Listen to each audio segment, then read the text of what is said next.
Ladies and gentlemen, what's up? This is BC. Welcome back to another episode of Supreme Being. Shout out to Team BC, my nationwide real estate team. Shout out to Modern Success, my coaching program. If you guys are interested in anything I have to offer, go to bryancasella.com and check out everything there. Okay, so let's get into this particular episode. I want to talk today about mental alchemy, what that means, some things that you can do, giving you a better understanding of it, and giving you a little bit more insight into, how I've transformed over the years and some of the things that I'm doing and some of the technologies, in particular, mental technologies that I'm using on a daily basis. Okay.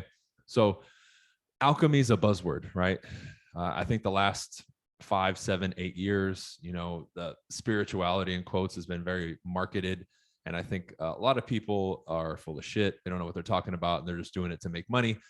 So I'll keep it simple, and then we'll get right into the stuff. Alchemy, when you hear alchemy, think of transmutation. So when it comes to mental mindset, right, the mind, transmutation is pretty easy, meaning I can take one input in, right, or I process something, right? Let's say it's a conversation, something that I see on social media, something I witness here in the real world. And let's say that input, the general consensus is it's negative. That's an example, right? If we're going to keep it simple, I can transmute that input and then my output into my actual prevailing understanding of it, my processing of it, my perspective of it could be positive, right? That would be an example of transmutation and changing something, right? We have heard cliche sayings, turn the negative into positive and that kind of stuff. It is a form of mental alchemy, right? And when you operate at a higher level, you can do this literally with everything. Now, the beauty of it is when you do get to a higher level with it, you can do it as you please, because a lot of people think of these concepts incorrectly in the sense that they think of it as like finite. And when I say finite, meaning like, oh, you only change everything from negative to positive and you're only like overly positive and you're hyper positive. No. That's not what we're talking about here. It can literally be anything, not just negative to positive. That just is the main kind of thing that people are dealing with. That's kind of what's searched online. And because most people, the world around them is negative, the primary concern for most people and goal is to be able to control a lot of that and change, right, that input to output from negative to positive, or at least something suitable for them in their life. So that's where all this journey begins. And when we talk about the levels of it and the things that you can do with it, it really is beautiful, because whenever it comes to the mind and imagination, alchemy, creativity, and all these things, it's limitless. You can do with it whatever, like with whatever you please, however you please, whenever you please. It's so versatile. So let me give you some examples of things that you can do. And let me give you some examples of common things that I see in the world that refer directly to this. Sometimes I'll sit there and speak to somebody, right? Let's say we have a one-on-one conversation. Let's say it's one of my coaching clients. Let's say it's one of my team members. In some cases, right, if I'm going to give you an example, we'll be in a conversation, we'll be speaking, and someone will, I don't know, talk to me about shortcomings, things that they perceive as barriers, things that they perceive are in the way of what they want to do, their limitations as a person, their personality, their identity, right? Things like that, right? And they're talking, right? They're giving me a story. They're giving me their side of the story, right? They're giving me their explanation and saying whatever it is that they're saying, right? As they're saying it, not only am I paying attention and uploading what they're saying, I'm also running like a simultaneous track, right? And timeline next to theirs. And as things are coming in, immediately I obviously understand their perspective, right? If they're speaking about their limitations, I'm listening as such from an individual who's giving me their limitations. But that simultaneous track that I see in my mind and that I'm almost like hearing too, it's like two things going at once. Kind of crazy, right? It's like a parallel reality version of them that's taking that very thing and literally alchemy, transmuting it to something else, right? That's one version of it. Another version of it is, as they're saying what they're saying, yeah, I'm understanding it, but I'm seeing the complete opposite perspective of it. I'm looking at it from like a different angle. So as they're saying it, I'm like, I see what you're saying, but it's actually this, right? And then a lot of times if we get in a back and forth and I want to give them advice, I'll offer and say, would you like to hear my perspective on it, right? And if they say yes, we can get in a dialogue and an exchange about how I'm transmuting a lot of those things, how I'm offering a different perspective, seeing a different perspective of that situation or those limitations. So let me give you some more specific, simpler examples. Somebody will come to me and say, I'm looking to get into a business. I'm looking to be an entrepreneur, but I'm too young, right? So already there's a presupposition there that youth equals a huge disadvantage. Now, we know that in certain respects, yes, youth can be a disadvantage, right? You don't have enough experience or as much experience as somebody who's older than you, or the veteran who's been in that particular business or field for longer than you. You've had less experience, right? Maybe people won't trust you because the association of young is rookie, right? So we have a few negatives, but there's also a tremendous amount of positives, right? Now, by virtue, if we're going to apply universal law, right? By virtue of negatives being present, we already know there has to be positives, right? So if you approach it with this more kind of understanding of the universal laws, it's a little easier for you from the outside to make this argument easier for yourself, okay? Because that's all I'm doing here. I'm presenting to you something different that you can use and utilize. So that's my first approach. If there's negatives, there has to be a positive, right? Polarity. I mean, there has to be. Now, I may not be able to see them yet, but I need to, and this is how you do it mentally, I need to entertain at least the possibility that there may be some positives or something good from this that I first cannot identify and I cannot see them. So before I come to the conclusion, and this is me before, right, giving you like an example, before I come to the conclusion that there's nothing I can do about this or that it in fact is a limitation, let me at least explore this other side of it. Let me ask people. Let me do some research myself. Let me dig deeper on my own and actually look, okay? Because when we do, it's very easy. The younger person, the fresher person typically has more enthusiasm for the work in most cases than somebody who's been in it for a long time and maybe finds it boring, right? They have more energy. They're willing to work more, right? Typically on average, they have less responsibilities because they're younger. They don't have, family, maybe multiple homes, cars, kids, and that kind of stuff. So they have less on their plate to deal with, and we can say adult responsibilities that would limit their time or ability to go, in quotes, all in with this particular career, right? So this is just a few that I gave to you. This would be an example, a very light, simple example of transmutation, to where somebody or you or anyone else looks at a situation, only sees a certain way, is unable to see other possibilities. And through this dialogue, right, and giving you this technique and this simple example, you now can understand, right? Now, people will ask, well, how did you figure that out in the beginning? I just started putting two and two together because remember, everything is there. Everything is there, right? So if I just looked, right, let me give you some simple examples without going like super spiritual, all right?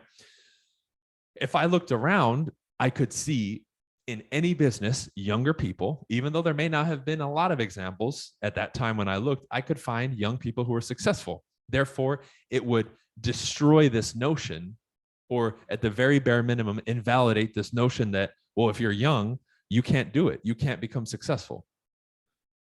Right? Now, as I kept looking, I found more and more and more and more to where even I came to the conclusion and saw, obviously, with the data, this isn't some anomaly. It's not like 1 in a million younger people, in quotes, is successful. Now, even that younger, what does that mean, right? Where do we draw the lines with these outside kind of general and generalized kind of guidelines, right?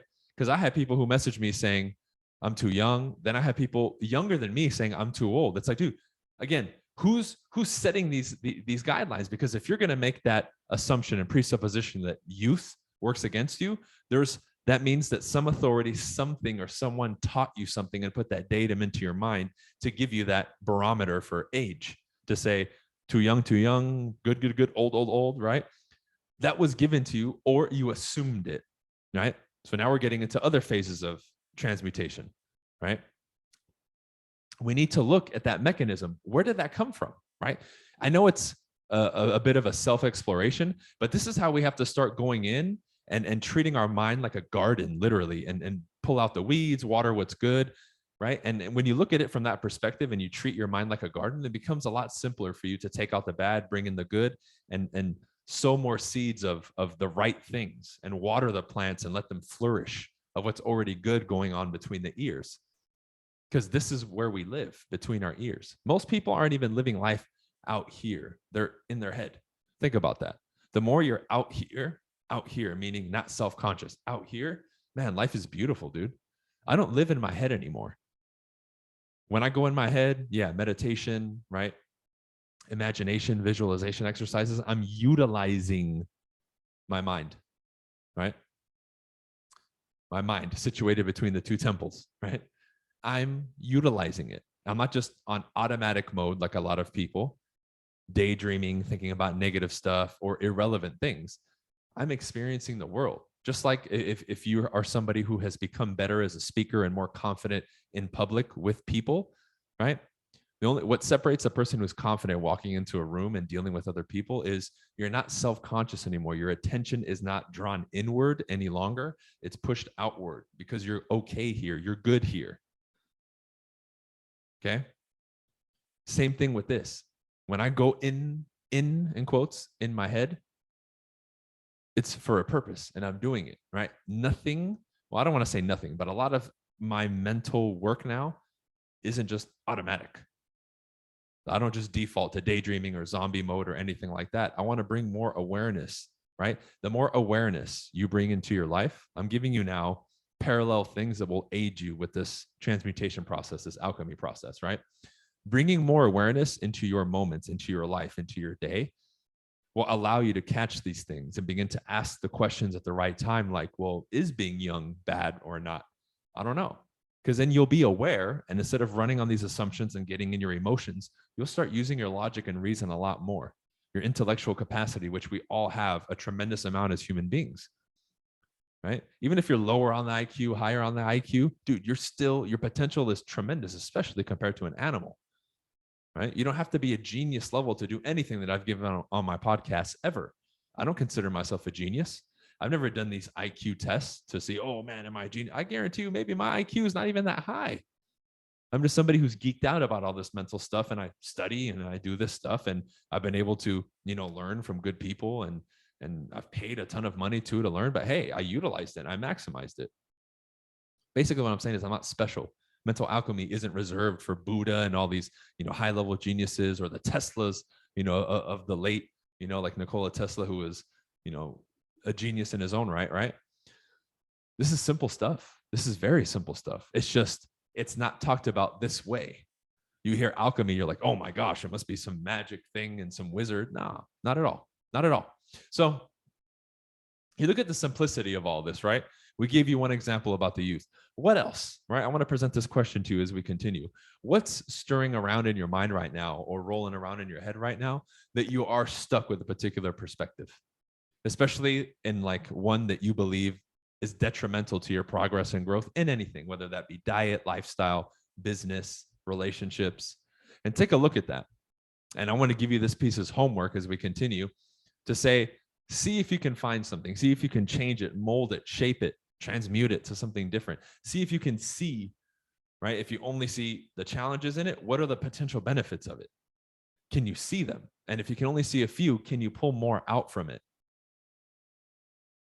Right? Because it doesn't matter what situation you give me, I can give you arguments for and against it very quickly, right? I would have, like real estate agents come to me and say, well, I'm going up against the guy with a ton of experience. How do I beat him? It's like, dude, you have a ton of ammunition, right? One of them that I would tell them is I would say, look, that person and team is so busy. Who are they going to deal with? I would say, look, Mr. Client, with me, you're dealing with me. With a team, great. They have a ton of staff. Who's going to be talking to you? You said you wanted a personal connection and you wanted to have direct communication, a direct line of communication with me. So do you want to hear from 10 different people, or do you want to hear from me specifically, which would be a better and more pleasant experience for you? Right? Now, is that going to work 100%? I don't know. Right? But man, the fact that I was even aware enough to bring that in and use it as a valid point is enough, because that's how this creative process works. Right? And nothing is absolute in the sense that, hey, if I give you this one piece, it's going to work 100% of the time. We know sales and a lot of things in life are not 100% foolproof and fail proof. No one's perfect, dude. So give yourself at least that credit. The fact that you can even come up with what I just said or entertain that idea and be aware that there is a possibility of that, and that in fact can be a benefit or a counter argument. Good. Now you're really starting to use your mind. This, to me, and these exercises and this topic is one of the ways I believe people can start to really pry open their mind and unleash a lot of its potential.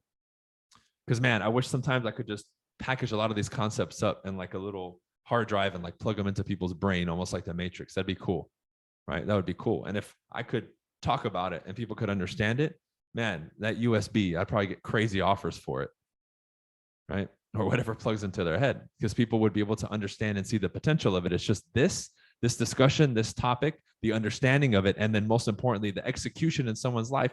How the hell do I explain that to somebody besides saying, look at my life, look at my progress and fulfillment and happiness and success and what, even society deems as successful. I mean, besides that, I mean, you can't really put it into words. This is the type of stuff that you learn and then apply, and then you're like, oh, now I get it. Dude, he was right. And a lot of my stuff is that way. A lot of people who are on the journey and have these realizations and remember what I said and now it's confirmed, they always come back and say, dude, you were totally right. I just couldn't see it or quite get it at the time, right? Because the mental stuff, right, it has been diluted in the marketplace and out there because it's falsely labeled as like motivation. True mindset and mental technology is not motivation, okay? Motivation is a temporary emotion that people feel, right? But again, because people can't describe this, it's not necessarily, in quotes, tangible. They just, the easy route, oh, it's motivation. No, it's not motivation, dude. If you're really listening to what I'm saying, the side effect, yes, one of them can be motivation. But this is the type of stuff that forces you to be a thinker and apply. Not thinker and no action. Think, understand, learn, master with action and implementation. That's what it's about. That's in essence, transmutation, right? Even in the way that you change your character, your identity, your rituals, what you do, and you reshape yourself as a human being is another direct representation and demonstration of transmutation, right? Give somebody crappy circumstances in their life and they make themselves a millionaire, successful in the opposite of what environment they grew up in. That's fucking transmutation, dude. That's a hell of a transmutation. I'd rather have that than gold, right? I mean, it's possible and visible everywhere, right? In nature, but also for human beings. But mental transmutation, to me, is one of the highest gifts on this planet that we were blessed with as human beings. And if you're not involved in it, if you don't understand it, if you don't see it, if you don't use its potential, to me, it's a shame. And you'll always be limited in your not only experience of life, but your ability to achieve in whatever it is that, whatever endeavor, whatever career, whatever plane that you're on, whether that's business, personal relationships, whatever, right? Because this is one of those keys. If you remember the guy that opens the doors in the Matrix that has all those keys, this is one of those main keys that you need, right? Hopefully this episode kind of gets your wheels turning a little bit and you start looking more into the subject, right? Because to me, it's that important and that crucial. Like in the future, if I'm ever to have a kid, this will be taught to my child or children very early on, very early on, very early on, because I know the potency of it. And I wish if I could turn back the hands of time, that I would have learned this early on in my life, because who knows where I'd be now mentally at 35, almost 36, had I known these things way sooner. Okay. So with that said, thank you everybody for tuning in to another episode of Supreme Being. If you guys are interested in Modern Success, my coaching program, you can go to bryancasella.com. I also offer everything there. Huge shout out to my real estate team, Team BC nationwide. I love you guys. We'll see you next week for our mastermind. If you guys are interested in learning more and possibly joining my real estate team, join teambc.com. If you want to join my real estate company, eXp Realty, you want to find out more and have a chat with me and my partner, go to partnerwithteambc.com. All right. That's it for this one, guys. We'll see you on the next episode. Peace.